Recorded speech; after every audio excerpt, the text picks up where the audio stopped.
যদি তুমি WBP, rail, PSC বা যে কোনো এক্সামের জন্য প্রস্তুতি নাও, তাহলে এই ধরনের অঙ্ক নৌকা ও স্রোত থেকে পরীক্ষাতে কিন্তু আসবেই আসবে। তো খুব ভালো মতন আমাদের এই ধরনের অঙ্ক প্র্যাকটিস করে যেতে হবে। কি বলেছে, একজন লোক ঘন্টায় 10 কিমি বেগে স্থির জলে নৌকা চালাতে পারে। তার মানে যে নৌকার বেগটা স্থির জলে আমরা পেয়ে যাচ্ছি, নৌকার বেগ কত পেয়ে যাচ্ছি, প্রথম লাইনটা থেকে বলতে পারি 10 কিমি প্রতি ঘন্টা। এরপর বলেছে স্রোতের দিকে যখন যাচ্ছে, তার মানে কি অনুকূলে যাচ্ছে, 1 কিমি যায় 5 মিনিটে।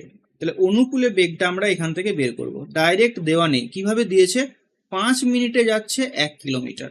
তার মানে বলতে পারি 60 মিনিট, অর্থাৎ ঘন্টায় যদি আমি বের করতে চাই, অর্থাৎ 60 মিনিটে বের করব। 60 মিনিটে যাবে 12 কিলোমিটার।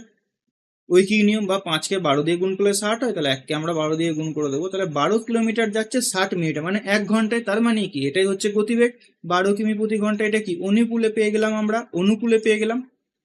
নৌকার বেগ জানি, অনুকূলে বেগ জানি, তাহলে স্রোতের বেগ আমরা খুব সহজেই বের করতে পারবো। অনুকূলের বেগ থেকে নৌকার বেগকে বাদ দিয়ে দাও, অর্থাৎ 12 - 10, অর্থাৎ 2 কিমি প্রতি ঘন্টা হয়ে যাবে স্রোতের বেগ।